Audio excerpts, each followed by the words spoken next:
দেশে চাহিদার তুলনায় বিদ্যুৎ উৎপাদনে নিয়মিত ঘাটতিতে বছর জুড়েই চলে লোডশেডিং। তার উপর বিতরণে সিস্টেম লসে অপচয় হচ্ছে বিদ্যুতের। গত অর্থ বছরে এ লসের পরিমাণ ছিল 7.5% বেশি। টাকার অঙ্কে এই ক্ষতির পরিমাণ নেহায়েত কম নয়, প্রায় 6,500 কোটি টাকা।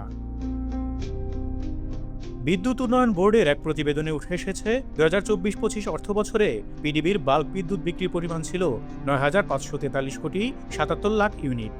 তবে বিতরণ কোম্পানি ও সংস্থাগুলো গ্রাহক পর্যায়ে বিক্রি করেছে 8,819 কোটি 55 লাখ ইউনিট, অর্থাৎ 724 কোটি 22 লাখ ইউনিট বিদ্যুৎ সিস্টেম লসের কাছে বিতরণ পর্যায়ে অপচয় হয়েছে। ফলে গত অর্থ বছরে সিস্টেম লসের কাছে অপচয় হয়েছে 6,489 কোটি টাকা।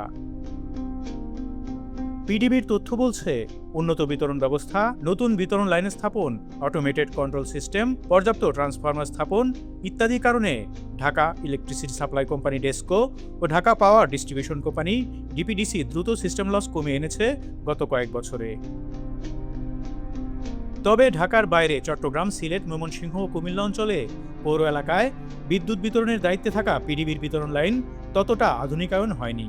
এদিকে দেশের দক্ষিণ ও দক্ষিণ পশ্চিমাঞ্চলের দুই বিভাগের পৌর এলাকাগুলোয় বিদ্যুৎ বিতরণকারী ওয়েস্ট জোন পাওয়ার ডিস্ট্রিবিউশন কোম্পানি ওজো পাডিকোর বিদ্যুৎ বিতরণের এলাকায় সীমিত হওয়ার পরও সিস্টেম লস তুলনামূলক বেশি।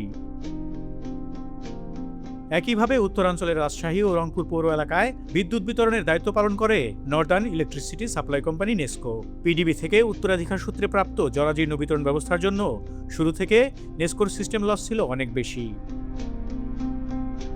অন্যদিকে পৌর এলাকার বাইরে দেশের সব অঞ্চলে বিদ্যুৎ বিতরণের দায়িত্ব পালন করে পল্লী বিদ্যুৎ সমিতিগুলো। গ্রাহক ও বিতরণ লাইন সবচেয়ে বেশি হওয়ায় সংস্থাটির সিস্টেম লসও বেশি।